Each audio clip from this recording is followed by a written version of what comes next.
Which USL club will pull off a cup set tonight? Will tourists be coming for the World Cup next year? And which players are aging like fine wine? This and more on Wednesday's Morning Kick Around.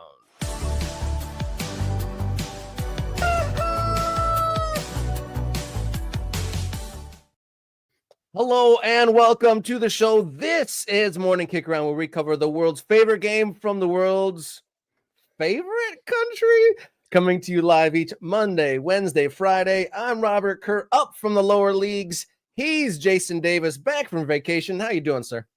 I am full up to here with wine, Robert. I am ready to go talking soccer after my week. I need a vacation from my vacation. No, it was incredible. I had a great time. I'm sorry to hear that you were under the weather while I was gone, but I think we're both back to full strength now.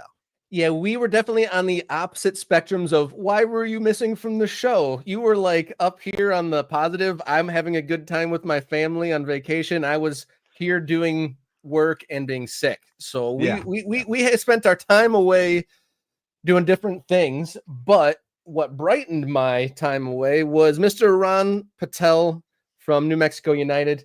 If you didn't catch that segment, excellent segment, and he is a very generous man. He provided myself, you, and producer Jenny with a kit. Cool stickers. I love the magnet. Did you get a magnet? I did get a magnet. It's over. It's here. Here it is. I got my magnet right there. Very cool. Yeah, New Mexico United representing on Morning Kick Around, and this says something like New Mexico from New Mexico with love and Chile, because that's what they grow in New Mexico. They grow the chiles that go into your Mexican food and everything else that makes life spicy. Shout out to Ron Patel. Incredible stuff. Really, really cool that he did that. And I loved that conversation we had with him. And this is always a good place for us to remind people that if you have a local soccer story, maybe the one that's not, the top division or a national story, and you want it to be covered, that's why we're here, right? We want to be able to talk to people like Ron Patel about his club there in Albuquerque doing work. Yeah, and it was a segment called Get to Know Your District, and we want to put a pin on the map all across this country. We've gotten about, half a dozen cities marked off of our district list, and we want to cover as much as possible as this show develops. We need to get it. I'm going to pull the curtain back a little bit. If people didn't know, Rob is sitting in front of a green screen right now. That's a green screen that's projecting somehow those kits are like defying gravity. That's what I love about your background. Like those kits back there are just like somehow are they flat? Are they pinned up? Doesn't matter. It's a pin board, I guess. I'm a big collage guy. I'm a big collage guy. In front of a map. Yeah, apparently. We need to get you in front of a map of the country, and you like almost like a weathercaster, just like pointing, this is where get to know your district. Look, here in Albuquerque, Ron Patel and New Mexico United are building something pretty incredible. Yeah, we're gonna do a bit of a badge explainer. I could be like, this is the origin of my birth. This is the club I support that just won their 20th championship.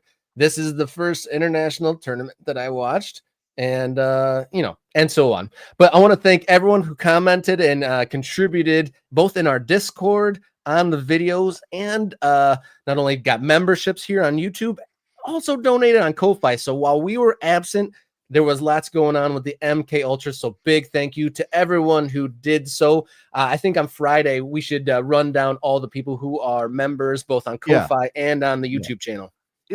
By the way, I know this is going to be weird. I'm going to cross my streams here a little bit. Dangerous. If you want to know how my vacation went, because my vacation went, my wife and I went to wine country in California, to Napa Valley, a little bit of Sonoma mixed in there. We did some things.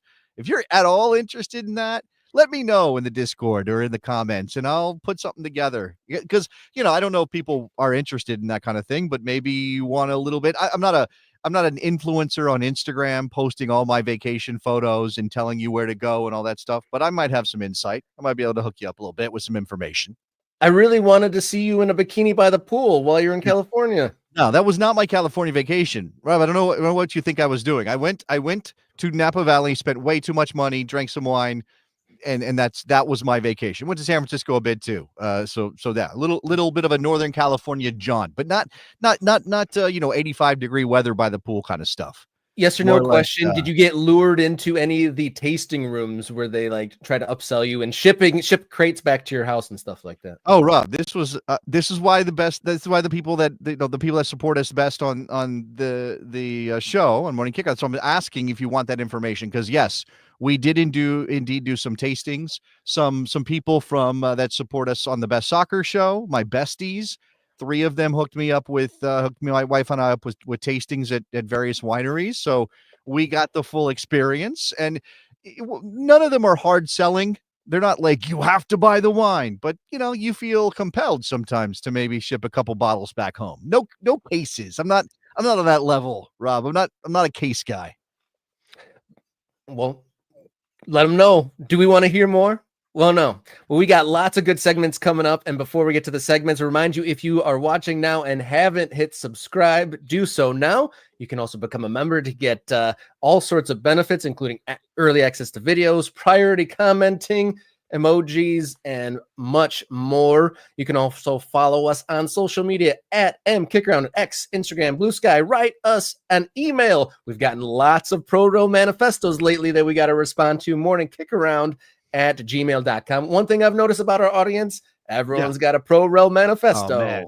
We are the home of Pro-Rel manifestos, and I love it. I love the engagement. There are no more passionate soccer fans on the planet than American soccer fans. I swear that's the truth. You can say, oh, look, that was an incredible scene in Milan yesterday at the Champions League semifinal second leg. I was trying to watch on the airplane as I was coming back from San Francisco.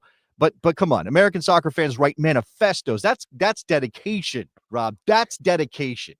We got a lot of pro-rel theories out there, and we'll break those all down over time. And finally, if you want to support in another way, coffee.com/morningkickaround, one-time donation or regular occurring donations. Thank you to everyone, and however you support this program. All right, let's get into it.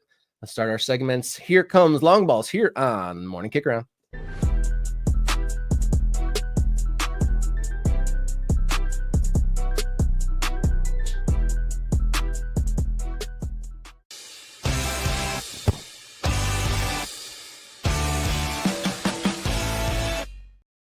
Long ball number 1 here on Morning Kickaround. I'm Robert. He's Jason. We are partway through the round of 32 of the U.S. Open Cup 2025 edition. Not a whole lot of upsets, or maybe no upsets at all on the Tuesday night edition, but there are some juicy MLS versus USL matchups tonight. Jason, we're going to go through all the different matchups that are coming tonight, but we want to see, maybe parse through which team from the USL might pull a cup set tonight. Yeah, well, first let's acknowledge, good effort, good try, good effort, however you want to say that, from some of the teams last night in the Open Cup round of 32 as they went up against MLS opposition.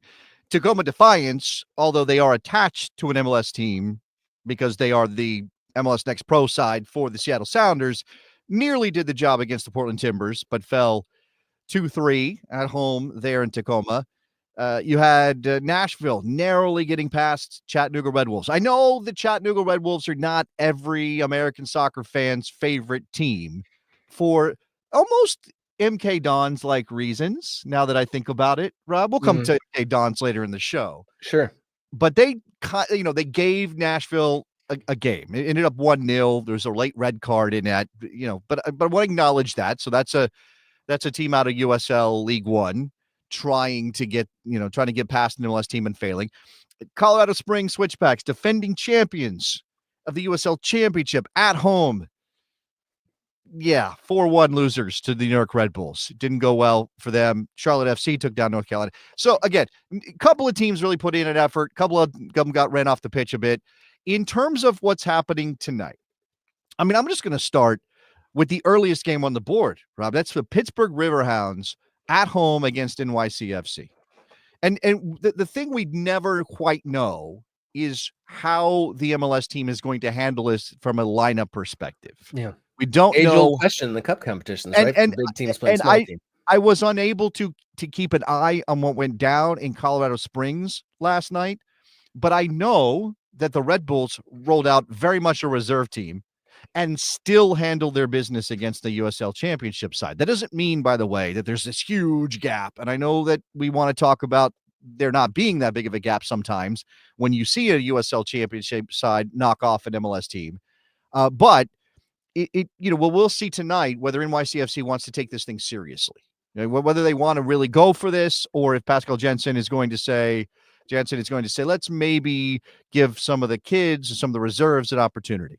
You've also got Louisville City at home against Minnesota United. Minnesota United is good, but again, what kind of team will they roll out? Louisville City in their building. You want to give them a pretty decent shot at that one. Rob, what do you got?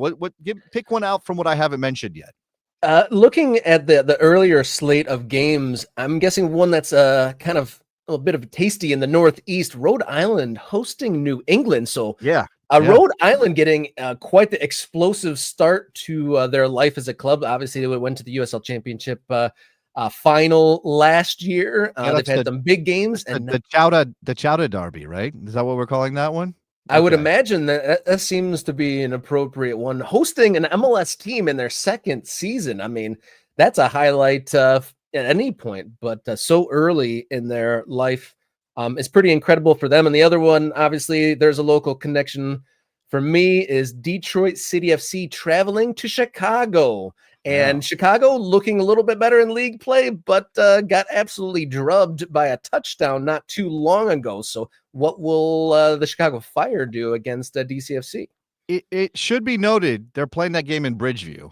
They're not doing a Soldier Field joint for that one, which I guess makes some sense. I don't love it when MLS teams do that alternate venue thing for the Open Cup. It definitely indicates the Open Cup's not that big of a deal. I mean, part of it obviously is that they can't sell out or sell even even close to enough tickets to make Soldier Field look good for an Open Cup game. So if the atmosphere is better in Bridgeview, fine. I still don't think they're going to get a ton of people out on a Wednesday night for that game. I would also point out you have a local derby match, Tampa Bay and Orlando, and I know that the fans of those two clubs do not like each other. There have been some bad things that have happened. I'm not gonna litigate them here, but if you know any of the history about Tampa and Orlando, they do not get along. So that's Orlando traveling to. Will we get any quality Florida man stories out of this tilt? There's a lot of Florida men involved in one game. Jeez. Yeah, I don't know. We will see about that. I hope there's no fisticuffs, right? Let's keep it nice and calm and passionate. I also say, I mean, people are going to point out that AV Alta out of California is the sort of the lone serious Cinderella left, right? Because now with what happened last night, I mean, how many League One teams do we have left in this competition, Rob? I mean, I think they might be the only ones at this point. Is Union Omaha a League One or a championship side? The Union Omaha is a League One side, so they travel to St. Louis. Both those League One teams have to go away to an MLS team. And again, not playing in the main venues, for the most part. I think St. Louis actually is hosting their game at home in their building. I imagine Dallas is probably too. So maybe I'm wrong about those two teams. They are playing in their main, although FC Dallas right now, Toyota Stadium holds like 8,000 people or something because they're doing renovations on it. Austin, El Paso, that's not a big long drive. So I imagine there'll be plenty of El Paso fans in Austin to support their team. It mentioned here by Jose that we have Indy 11 and the Philadelphia Union. That game in Philadelphia or in Chester at Subaru Park. Indy 11. This is a weird. We need to get a temperature on what's happening in Indianapolis with their. I think that's appropriate because there's been all this speculation about MLS coming to town. There's been talk about a stadium, but maybe not for the USL Championship side. And I imagine that, very much like what happened with St. Louis SC, although, or St. Louis FC rather, but maybe even slightly different because I think Indy 11 is more established. They've been in championship games in their history. They've been around for almost a decade at this point. Is that right? Indy 11 is something like almost a decade old at this point. So to have a team like that maybe in limbo and possibly basically going away because MLS comes to town, this could be, it could be something emotional for Indy 11 fans if they can go to Philadelphia or go to Chester and win an Open Cup match against an MLS team. Another notable one, I I would say San Jose hosting Sacramento Republic. That's another I mean, we noted that there's like 11 men's teams in California, so there's a lot of opportunity for California derbies, but San Jose and Sacramento, both good teams. Yeah, took my Sacramento Republic shirt out to Northern California when I was out there and rocked it one day. How much Sacramento gear did you see while you're out there? I might have been the only one wearing one that I saw. Yeah, it might have been just me. I'm trying to remember again if I saw any other gear, but Sacramento's not too far away from where I was, but it didn't seem like there were a lot of Sacramento people nearby. I did run into some people from Reno, and they're like, "We used to have a team, but we don't have a team anymore." I don't know what happened. They were building a fan base, is what I was told. So, yeah. Shout out to Reno 1868, which dissolved right after COVID. So that's kind of makes sense that COVID really killed off their momentum. Anyway, Sacramento Republic, also, technically my hometown team. I was born in Sacramento. I was there for 2 months, but it's still my hometown by virtue of being the place of my birth. So I guess I got to root for them against the MLS side and Bruce Arena, who famously does not care about this competition. Oh, Bruce and his opinions. And producer Jenny brings up a good point that Detroit City bringing busloads of people out to Bridgeview for that game tonight, which brings me to a point like I'm enjoying the worlds colliding between MLS and USL, but still a lot of the big teams are hosting these games. Sure wish that the lower seeded or the lower league team would get the automatic hosting rights to these, because I think Chicago Fire coming to Hamtramck in Detroit would be an all-time moment. I mean, it was a huge deal when Columbus Crew came to town. It was, actual mainstream news when that happened. So I think a little bit of a missed opportunity if, Open Cup gets refined every year. And then if we're going to change anything for next year, I would say let the little teams or smaller teams host, regardless, they should get first rights. So we will see which USL team, if any, able to pull the upset in the round of 32. Moving on to long ball number 2, the Club World Cup playoff game or play-in game has been confirmed. LAFC will host Club America at BMO Field on the 31st. It was, I think we were all expecting this. There's a couple, teams in Mexico that are probably rightly upset that their appeals have been squashed, but set in stone. Probably one of I wonder if this game will usurp the championship playoff for the most expensive, biggest prize, because huge prize money in the Club World Cup. It'll be either LAFC or Club America joining the field. I don't think it's going to trump that championship playoff match to get promoted to the Premier League for the pure money that's on offer for the winner. But I do think it's something like $10 million that the winner can get by getting a spot in the Club World Cup, which is not, for either of these teams. For Club America, it's a smaller thing than it is for LAFC, but it's still a big payday. As I said, when this was being proposed, or Johnny Infantino was talking about it, or word leaked that there might be a playoff between LAFC and Club America, I said I think this could be the biggest MLS versus Liga MX game in history. I mean, we can talk about the CONCACAF Champions Cup now, formerly Champions League. We can talk about that. We can talk about the Leagues Cup, which I do think has a little bit of cachet, although again, MLS and Liga MX have kind of chopped it down at the knees with some decisions they made recently. But this game, because it gives you entry to be a part of a tournament that includes some of the biggest clubs on the planet, I don't know if I buy the idea that the Club World Cup is going to become this massive thing over time. Like, I don't know if 15 or 20 years from now, we'll be sitting here going, I can't wait for the Club World Cup. Oh, this is the greatest event that happens every 4 years. I don't know that we're going to do that. But this moment right now, with the first one involving this number of teams, and obviously coming to the United States of America, again, for these teams, and to Daniel's point, so Daniel says, does anyone really care about the Club World Cup? No European clubs do. I am not going to deny that this is probably not that important to the club, to European clubs that are involved. right? They always kind of I'll note that even in its old form of it being very reductive and just being like what 6 teams when it was only the continental winners, you only care if your team's in it. So I imagine like leading up to it, no one's going to be excited, but once the ball's kicked and your team's playing, you're probably going to tune in. That is probably fair. I mean, I will be fascinated to see how European-based fans respond to what happens this summer when it goes down. In terms of how European clubs feel about it, whether it's just, oh man, I can't, this is an extra thing we have to do. And, players are being pushed to the brink, and will they play their best players, or will they throw their kids out like it's like a preseason tour? I don't think we know that yet. And I think that, more than likely clubs are going to be very careful about this tournament. They're not going to treat it like it's the Champions League. I think that's a fair statement. But the lower down you go on sort of the hierarchy of quality or fame or money, right? Because you've got the big 5 leagues in Europe and then sort of everybody else, the more important it is to the clubs involved, right? To the Asian clubs and to the African clubs and to the CONCACAF clubs, and I think probably to the South American clubs because they love proving themselves. It's going to be huge. It really is going to matter to them. Right. So we will see here. And yeah, look, here we go. Andy's saying, I always catch the Liga MX team in the Club World Cup. It kind of, and you end up doing that thing where even if you were a Guadalajara fan, you're rooting for Club America or Monterrey or whoever to show well at this tournament. Remember when the Sounders went to Morocco after they won the CONCACAF Champions Cup?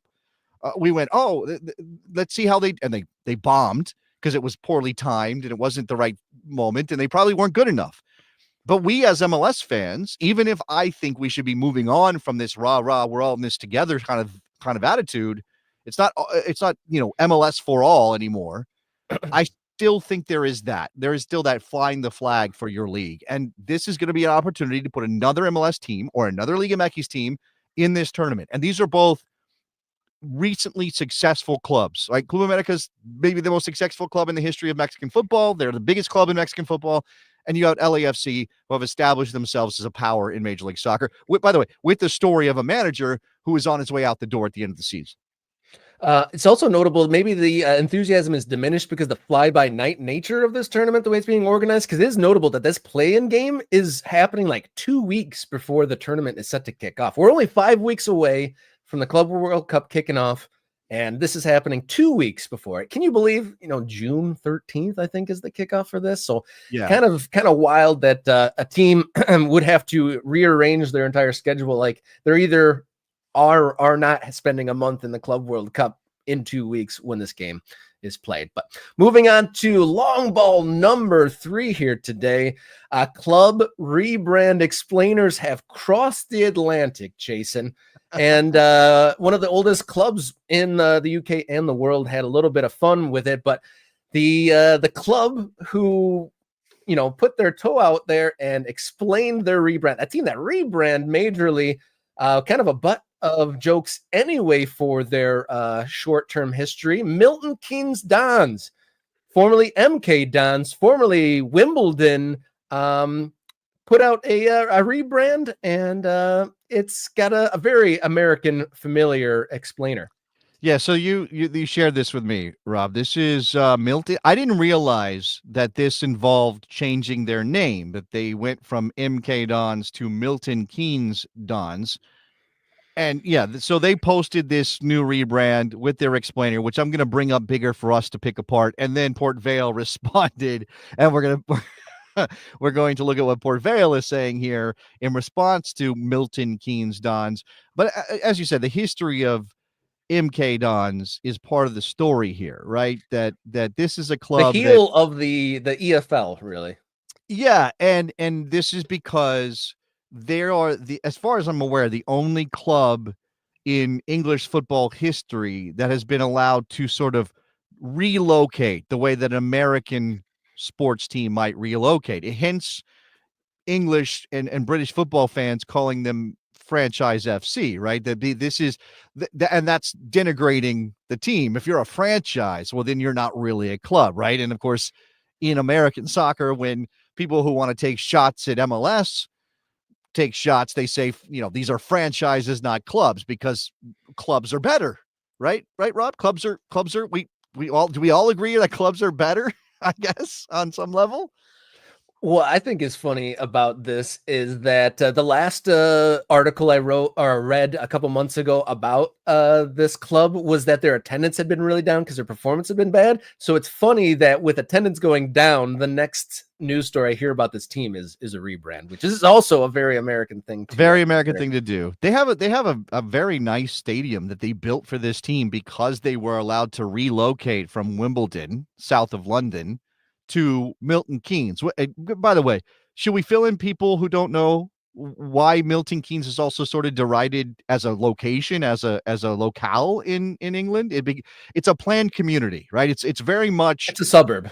It's a suburb, but it's a suburb that was like created out of nothing, which is again a very American thing that doesn't really happen in a place like England, which has thousands of years of history. Like if a place exists, it exists because the Danes founded it in 962 or whatever. It doesn't really happen that you have these planned communities. So Milton Keynes is a planned suburb. They moved the team there. They moved Wimbledon, which then and that hurt a lot of people because Wimbledon, in the late 80s, early 90s, had a very famous team run. They made a very deep FA Cup run with guys like Robbie Earle and who's the actor guy whose name is escaping me? He was a Juggernaut in X-Men. Somebody's going to help us out. It's because it's Vinnie Jones. Vinnie Jones. Thank you. Vinnie Jones, famously in all the Guy Ritchie movies as well. They were on this team that made this FA Cup. Anyway, it doesn't matter. My point is, this is hilarious. So this is what Milton Keynes Dons. I'm reading this closer, and some of these are so ridiculous. Okay. Which one is the joke between this and Port Vale? It's hard to pick between. But here's MK Dons, the roundabouts of Milton Keynes. Yeah, should definitely include that. That's the history they got. They got roundabouts there. They have roundabouts. I think it's interesting. It says that the colors, white, black, red, and champagne, okay, those symbolize tradition, pride, and progress. Tradition is interesting in this context. They mentioned that the transition from MK Dons to Milton Keynes Dons marks a coming of age, a team growing alongside a thriving, evolving city. It reflects maturity, ambition, and deeper integration into the fabric of Milton Keynes. All right. We got the red balloon. Apparently they have a balloon in the original Milton Keynes promotional video. That's some rich history there. That's some rich history. When they were selling the come move to Milton Keynes, there was a red balloon in that video, and that's become like a symbol of Milton Keynes. Is that really what I'm learning about here? That's what it appears to be, Jason. And then they reference the roundabouts. Okay, so again, they put this out. Again, this is not something English clubs do. Remember when Leeds tried to change their badge, Robert? You remember that? It was like a headless fan with his arm across his chest or something. Yeah. And it was not well received. Immediately rejected. They didn't bother trying to do an explainer. I think they just dropped it. And then everybody was like, no. And they went back to the old Leeds badge, which, by the way, the Leeds badge is too busy and too, very old fashioned, but it's Leeds. It kind of has to be. Right. So there's Milton Keynes Dons. And here's what Port Vale responded with. One of the oldest clubs in England, by the way. So the complete contrast of what Milton Keynes is. But yeah, I love these explainers. Top right, pretzel, because who doesn't love a pretzel? I know. Everybody loves. I mean, there's probably some explanation for why that is there. But at some point, go do the research. You have Wikipedia. Go figure it out. You don't need to. You don't need us to. What I don't understand. Not a steak bake. Is that what is like steak like meat? That's. I don't understand. Is that supposed to be is a steak bake like a meat pie? Is that what that is? Okay, all right. So that's not a meat pie, is what we're being told, which is good. I need to know what these aren't, as much as I need to know what they are. Yeah, and then the sickle with to honor the sharp wit of the admin. I mean, that's just fun. I like that the ball is inspired by roundabouts. The ball. That's so funny. And there's trees in Burslem. There's trees in Burslem. Oh man, it's really good. I don't get too precious about American clubs doing stuff like this. I mean, I think they're they're way too they're way too involved. They're way too over the top. Sometimes a thing is just a thing and it doesn't need an explanation. Like I famously, I don't remember which team it was, but I famously remember a team putting out a badge and saying that the line across the badge was represented the river that they have through town. Because every city's got a river through town. Like what you needed to put up, and you needed to call. You couldn't just say we like the slash. We like the you know. It was a fashion choice. It's so funny that we have to find reasons to explain every element when sometimes it can just look good. And you know, I don't know. Again, we overdo it here, but at the same time, we're making new stuff here, right? We don't have 1876 on our badges because, I mean, unless that's the city's founding, because we don't have clubs, franchises that go back that far, Rob. They sure don't. And that was good fun. But yeah, Americanism traveling across the pond. If you're watching this video and you haven't hit subscribe yet, do so now. Help Morning Kick Around become one of the central town squares for the American soccer conversation. Roundabouts. We want to be a central roundabout.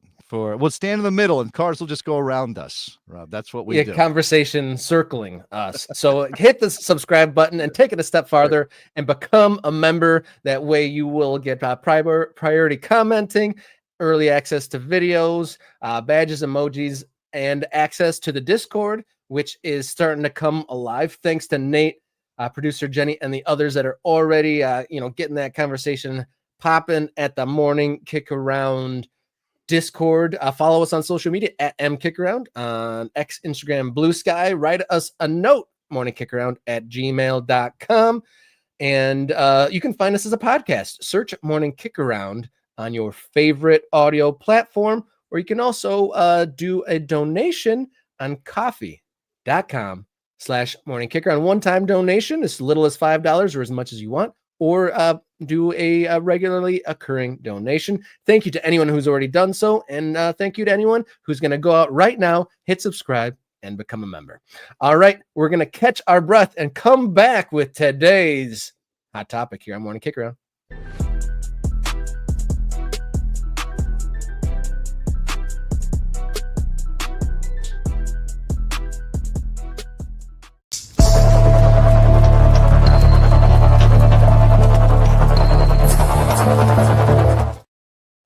Hot topic for Wednesday, May 7th here on Morning Kick Around. I'm Robert. He's Jason. Woo! Let's jump into this one. Is the current political climate going to be a problem for next year's World Cup? Well, tourism numbers are already down, according to the Commerce Department. There has been 17% less visitors from Western Europe than this time last year, and a 24% drop from Central and South America. And on top of that, comments and the new task force in charge of the World Cup, including the son of Rudy Giuliani and Carlos Cordero, former USSF executive. Former U.S. soccer president before he was run out of town, but yes. Yeah, so that just only heightens the concern perhaps tourists might have. And then on top of that, the vice president made some jokes that maybe weren't so funny. I'm going to set that. We're going to play that. All right, we are. And I will admit, for anybody who's watching, we are touching the stove, right? This is hot topic. We are risking getting burned on Morning Kick Around today. But I feel like, and Rob and I agreed on this, it is impossible to avoid this as part of the discussion around soccer in America right now. We just cannot let this we can't act like this isn't happening, right? So here's what Rob, if you haven't seen it, here's what Rob was talking about from yesterday's event. Was it yesterday, Rob? Around, I believe so, yeah. The World Cup and the committee to get things ready for next year. As all of you know, soccer is a sport of incredible grace and finesse and beauty. These are three things that have nothing to do with politics. And so we're thrilled to have the FIFA World Cup in the United States of America. I think that you'll see the very best of the United States of America, both in athletic competition, but also in hospitality, something our boss knows quite a bit about. And so we're excited to have you. We're excited for this event, and we will do everything at the government level to make this thing as successful as we can. And I will say, before I turn it over to the next speaker, that, of course, everybody is welcome to come and see this incredible event. I know we'll have visitors probably from close to 100 countries. We want them to come. We want them to celebrate. We want them to watch the game. But when the time is up, they'll have to go home. Otherwise, they'll have to talk to Secretary Noem, who I'll turn it over to now. So, are you laughing at that joke, Jason? I'm not somebody who's going to laugh at that joke. I don't understand the mentality that makes someone think that's funny. Like, I don't get it, Rob. Maybe, and I guess you could say it's about politics. You could say it's about my particular ideologies and how I view the world. And that's different from the way JD Vance, Vice President of the United States, views the world. But I just don't get why in that moment, the second highest ranking public official in our country felt it necessary to say, you're welcome to come, but you can't stay. Get the hell out. Like, how is that a joke? Like, for anybody, how does that not stop people in their tracks when they're considering coming to America? Particularly when you read the news and you see, and I don't want to get into individual cases and I don't want to litigate this stuff that's out there. Go read it. When we've seen people who have, very questionably been picked up and sent other places or been denied entry to the country. There have been foreign visitors who have been denied entry to the country. Again, the reporting suggests that those people were denied entry to the country because they had social media posts that were critical of our president, perhaps of some of the things that we're talking about now, perhaps some of the very things that JD Vance is suggesting that the U.S. government might do when a World Cup is coming. This is supposed to be the world's party. This is supposed to be the biggest thing that ever happens on this planet that's not connected to, to politics or to intercontinental debate and discussion and trade. No, this is supposed to be just, hey, let's open the doors. I'm not saying that all the rules and laws go out the window. I'm not saying it's a free-for-all, but every country has rules and laws around this. So you get a visa to go visit a country, right? Like, I had a tourist visa to go to Spain last year. It said I could be there for a certain amount of time and then I had to go home, right? Now, I could have risked staying in Spain. I could have risked hanging around and eventually getting in trouble and the authorities dealing. But I know what the rules are. Like, I don't need to be told that I'm not allowed to stay there indefinitely because I'm a foreign visitor. If I'm not a citizen, if I don't have permanent residency, I know I'm not an idiot. I know I have to leave. So why is it necessary for JD Vance? Unless the whole point is to just, again, drive home that they want to kick a lot of people out of this country in that moment. Why does he feel it necessary in that moment? And aside from the political aspect to this, it's how many parties. I haven't been to a party that I risked arrest at since I turned 21. That dissuades. And if from a business perspective, if the numbers are down in the market, why would you intimate something that would discourage that maybe even more? Like, if I was, coming from overseas and be like, oh, there's a chance I might get detained, but I'm going to go for it anyway. That doesn't encourage, that didn't fill anyone with confidence that this was going to go well and smoothly for them. And it's just, it doesn't seem like so you're at an event promoting coming to the country, and then you just throw that, like, I don't know if that's just like almost like a neg, just like, oh, we'd love to have you, but yeah, that's what invitation thing. No good invitation Again, has a but. He must have thought it was funny. He really must have thought it was legitimately funny, because I don't understand why in that moment, when the whole world is watching what you're saying, because you are hosting the biggest event on the planet. And let's keep in mind, from the perspective of a European or a South American or an African who might be visiting the country, who might want to follow their team for the World Cup, they are they're thinking about going to a country that obviously has a lot going for it in terms of facilities and the stadiums and accommodations. We should have all that taken care of. I mean, I'm not sure it's going to go all perfectly smoothly, but we have all those things. but it's also not a country that is known for centering this sport, right? If you go to a World Cup, now the last two have been weird. Right? We had Qatar and we had Russia. And I know soccer's big in Russia, but it's probably not the national sport. You wouldn't call it the national sport of Russia. It's no hockey. Right? No. But in most of the time, when you think about what a World Cup is supposed to be, you're thinking about it happening in a country where soccer is life. It is the center of sporting culture in that place, whether it's Germany or Brazil, South Africa. I guess we could maybe question that. And FIFA has been trying to broaden its horizons. I understand that's part of the deal. But there's also just this, okay, America cast a shadow over the rest of the world. Our cultural influence, all the financial influence, all that stuff, right? The policemen of the world, all that stuff that comes with being basically an American empire. Let's just call it what it is. So there's already some testy feelings and some weirdness. Like, people want to come here to settle and raise their families and do those things, which maybe that is also changing. I mean, maybe that's the point of what JD Vance said, is to discourage people from other places coming here anymore, which I think is a travesty, because I see America. How many tourist towns are in the United States of America, and how many cities in the United States benefit from tourism? I mean, I know you mentioned those numbers, and definitely tourism is down. I was at a hotel on my way out of San Francisco the other night, and people next to us were speaking German. Whether they were American speaking German, I don't know for sure, but it seemed like they might have been visiting. I caught a bunch of different languages in Napa Valley while I was walking around at various places. So I know that people want to come here still, and they want to partake of this. I guess what I'm saying about the soccer stuff is, if you already kind of have like weird feelings about America, like you don't want to immigrate to America. So how do you view America's influence on the world? You might not view it all that positively, depending on where you're from. And then they're saying, hey, come to our party. Oh, but by the way, also, if you stay for even just a little bit longer than you're supposed to, you're going to be dealt with by DHS. Like that is, it's basically saying the police are standing by.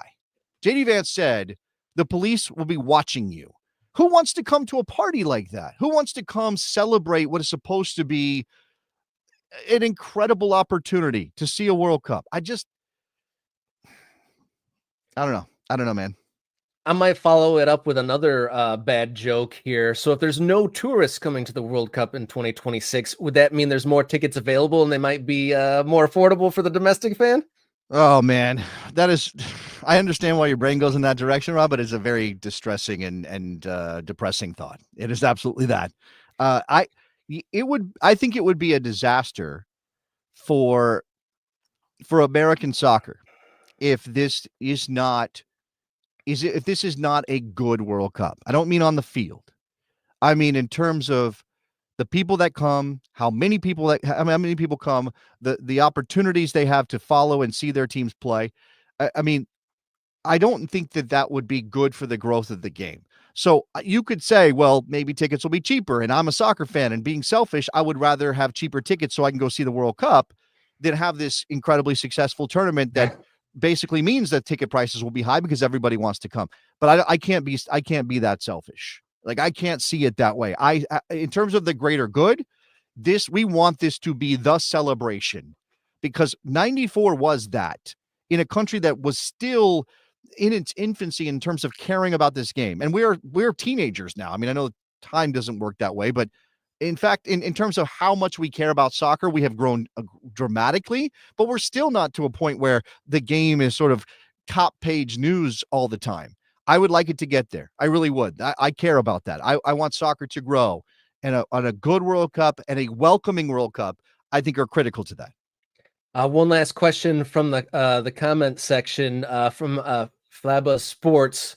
Will this mix of American exceptionalism, geopolitics, will it play a factor in the men's national team performance next year? Well, I think we would be talking about, these would be intangible things. This wouldn't be, we wouldn't prove it, but I don't know how you can imagine the U.S. men's national team hitting the field next year if there are stories like what we're seeing now. If the country remains going down the same path that it's on right now, Robert, I can't imagine that team won't be impacted by it.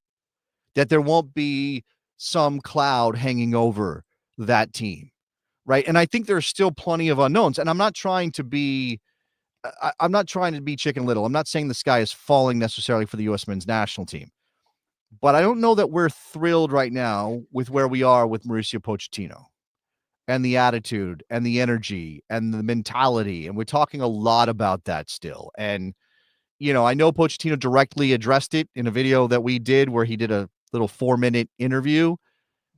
I don't think that means it's fixed. And I don't think this team can be completely disconnected from all those things. And they will be asked about them, right? That's going to be something that they're going to be. It's probably not fair. Why are you asking an athlete about immigration policy? But it's going to come up. It's going to come up, and it's going to come up.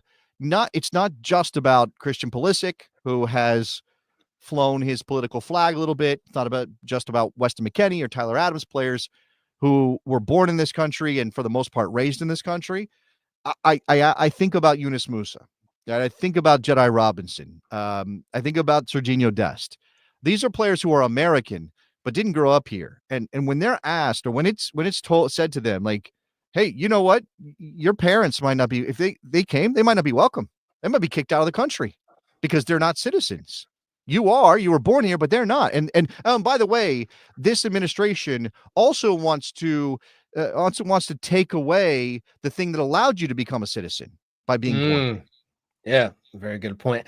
And that touches on a note from the Morning Kick Around Discord. I think it was Nate that brought up, what happens if the United States men's national team has a bad Gold Cup? Like, what if they don't make the final? Like, where does that leave us? I mean, we're a little bit of a bag without wind at that point, right? But we'll move on. Those on the field things are also part of this story, and we shall see. If you become a member on the Morning Kick Around YouTube channel, you not only get access to the Discord channel, but priority commenting, badges, and early access to our videos. And you support us. Thank you so much if you've already done so. But if you haven't, hit that subscribe button and even take it a step further and become a member. You can follow the show on social media at MKickaround on X, Instagram, and Blue Sky. You can write us a note. We've gotten those pro-rel manifestos aplenty to review at morningkickaround@gmail.com. We should create a library of some sort, a document sharing opportunity for these manifestos. We should become like the vault of manifestos. The Library of Congress of pro-rel ideation. I love it. Let's do it. Stamp it. Let's get the IP for that. And you can also support on coffee.com/morningkickaround, a one-time donation or a reoccurring donation. And thank you to everyone who's done so already. And if you prefer podcast format, you can now find Morning Kick Around. Search Morning Kick Around on your favorite audio platforms. All right, let's catch our breath and come right back with the final segment of the day, our big question here on Morning Kick Around.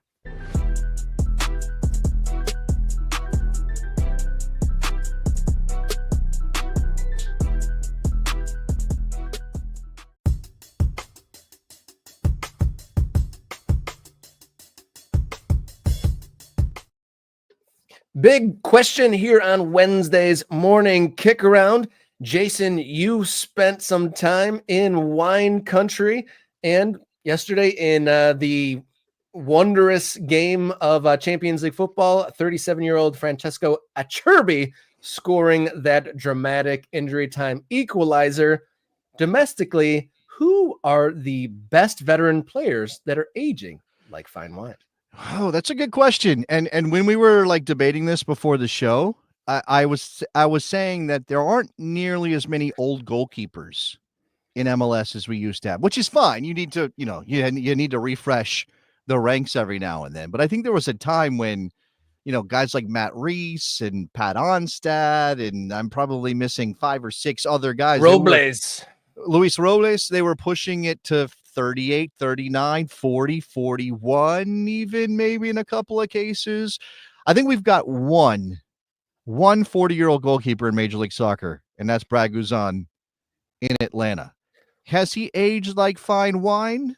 Robert? Well, in making this list, we might have discovered that this might have been the year that the wine turned sour in Major League Soccer. But let's start with those aging gracefully. I'll start. Probably the easiest answer is Leo Messi.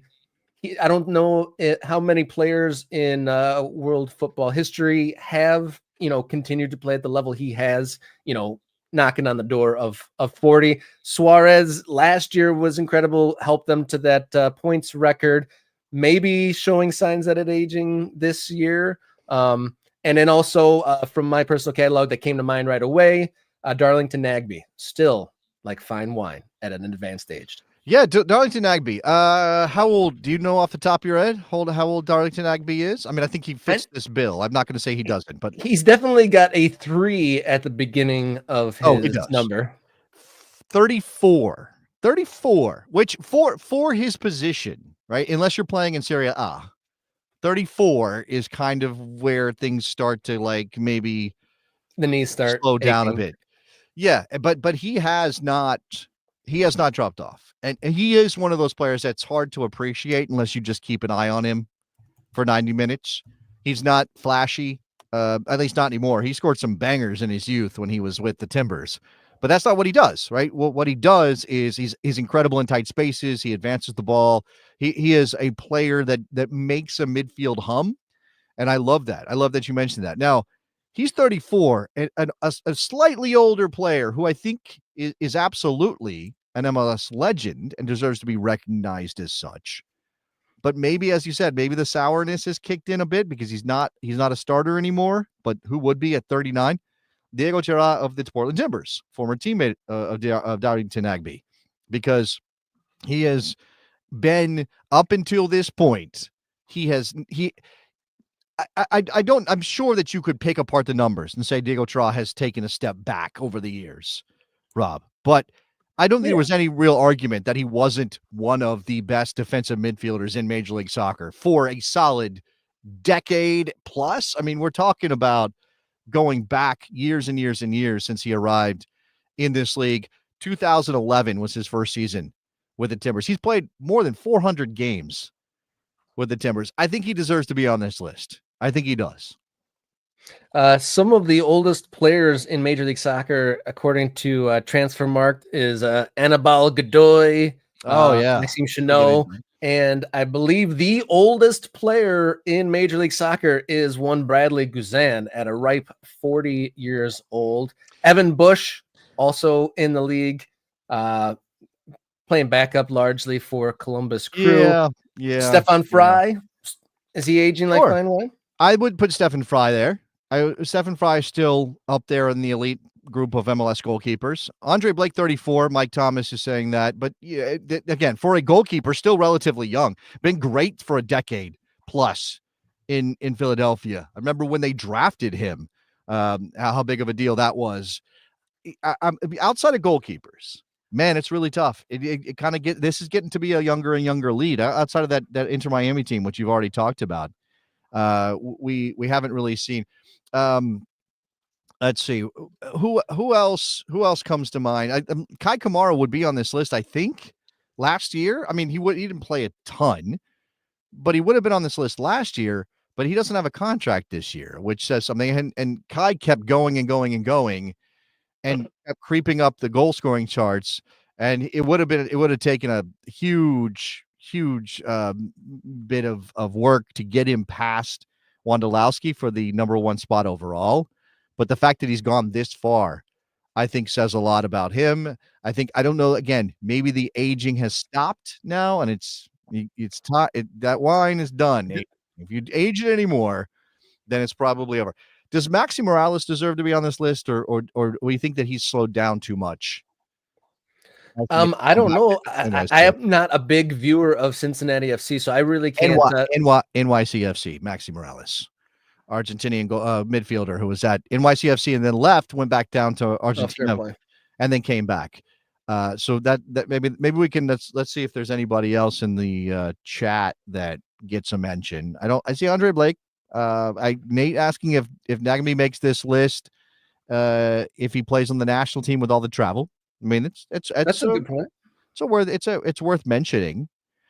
Mike Thomas says Maxi's time has passed. Maxi's time, yeah, it probably has, right? That's why I mentioned him. Shout out to our member, Mike Thomas. That is a player who I think his former glory with NYCFC, that creates this, I don't know, this aura around him, but it doesn't look like he's at that level. And he's 38. I mean, I'm not going to say that it's a surprise that Maxi Morales has slowed down at 38 years old. Again, man, I feel like even 4 or 5 years ago, MLS had a lot. I mean, you had, you just had some players retire in the last couple of years. Dak McCarty just retired. He was one of my favorite veterans. I mean, that like kind of old dad midfielder that populated many rosters of Major League Soccer have gone away. And like you said, that the league has gotten much younger because I think Ian in the chat, joked that Kevin Sullivan is aging very well, and he's the youngest player in the league, which is a fun note. But a lot of those players like the Jeff Larenowitzes of the world, and that's exactly what I was going to mention. Yeah, Larenowitz necessarily in there, but I wanted to note, like, I do think that maybe this year really is where these age players, the wine is turning sour. Busquets isn't what it used to be. Suarez isn't what it used to be. Olivier Giroud. Oh man, yeah. You know what? Here's something. Okay, again, it's going to sound very pretentious. Okay, I just want to acknowledge that this is going to sound pretentious. Go off, pretentious man. I went to wine country. The last winery that we visited was this place called Literai. It's closer to the coast, and actually not in Napa. You have to drive a bit. And they do some weird, like, biodynamic farming. Look this up. It's not really science as much as it's like a philosophy. It's very interesting. I just because it was fascinating. At one point, our guide told us that one thing they do is they take a bull's horn and they put manure inside the bull's horn, and then they bury the bull's horn at a certain phase of the moon. And then later on in the season, during a different phase of the moon or the right phase of the moon, they dig it up and sprinkle it on the crops, and it helps the crops grow. This is what we were told. Anyway, at this place, and again, this is going to sound extremely pretentious, we said we would like to buy a couple of bottles of your wine. And the gentleman who was giving us the tour said, yeah, okay, great. Those will ship in November. And we went, oh, okay. Why? And because the temperature for shipping the wine is not correct right now, and they need to wait till later it's all about temperature control. Until it cools down. And something like that. It's all about temperature control. You cannot ship the wine when it's too warm. It'll spoil the wine. Maybe that's what happened to Olivier Giroud. He came to the hot place, and now he can't score goals anymore. It's too hot. The temperature has spoiled Giroud. Is that a good? I mean, is it possible that's what's happening there? Let me run through the oldest active. I'll just move on. Yeah, he's just sweating out in California. He can't handle it. It does get warm in France, but in Europe, but not quite Southern California heat by any chance. All right. I mean, I just wanted to tell the story about the winery. That's all. Oldest outfield players. Diego Chara, wine, fine or sour? Oh man. Souring? Can I say it's in process? Is that what I said? Yeah. Fair play.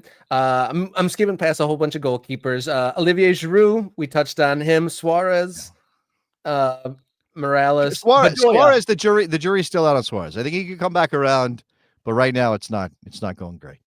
Bedoya.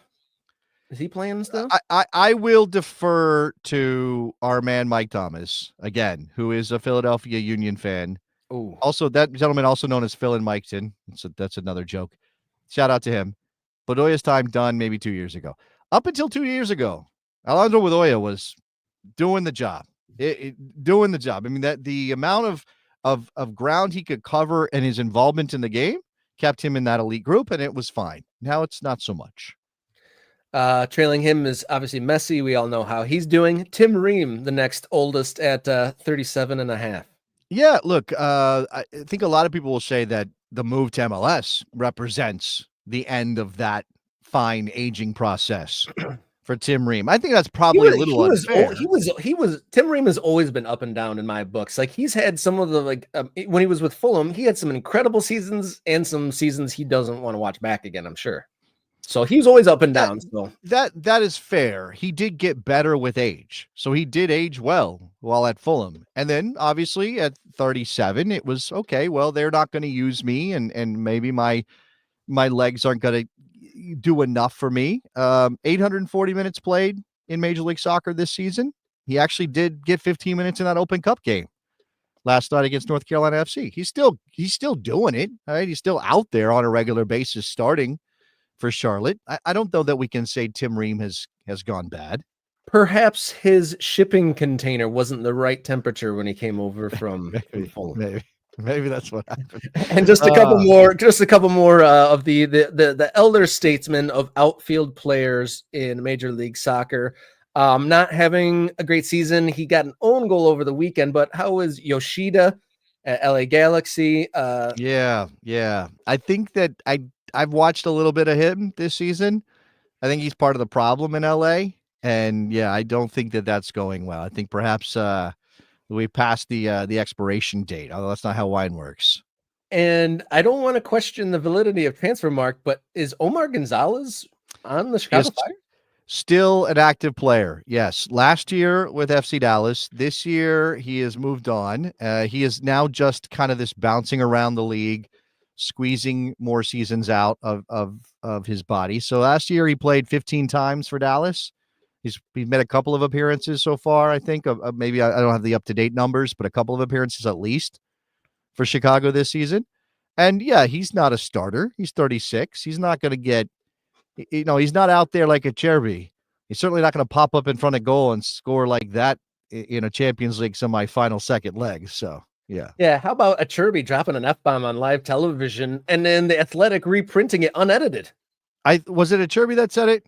Or was it Fratesi that said it? Did we talk about this? We already talked about you, Fratesi.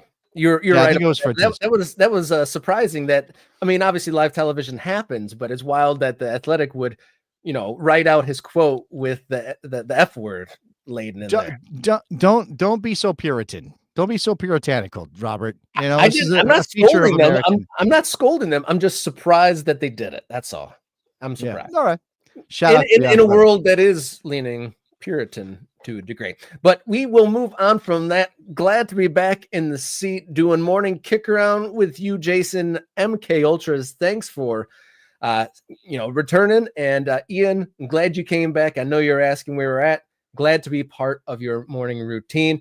If you're watching and you haven't hit subscribe yet, do so now, and you can even take it a step farther and become a member. You'll have priority commenting, early access to videos, access to the Discord, and many more. So hit that membership button after you subscribe. Do that. Get into the Discord, and maybe we can put together our conclave to elect our soccer pope, because we need a soccer pope, don't we? Yeah, we're gonna need to debate it for weeks on end, probably too. Yeah, it's gonna take a while, and I don't think it's gonna be white smoke. It's gonna have to be some other colored smoke coming out of the supporters' end. MK Ultras throwing up the smoke when we elect our soccer pope. Purple smoke, always the best kind of smoke to fill the air. Yeah, my team, first week of OCFC training this week. It's getting real. Kicking off USL 2 in a couple weeks, and moving along with morning kick around action. If you want to follow along on social media at mkickaround on X, Instagram, and Blue Sky, you can also write us a note at morningkickaround@gmail.com. Support us on coffee.com/morningkickaround, where you can do a one-time donation or a reoccurring arrangement. And if you are a podcast person, look up Morning Kick Around on your favorite audio platform. I think that does it for today. Wednesday has been kicked. We will be back here on Friday morning. And until then, everybody, thanks for tuning in and enjoy your soccer.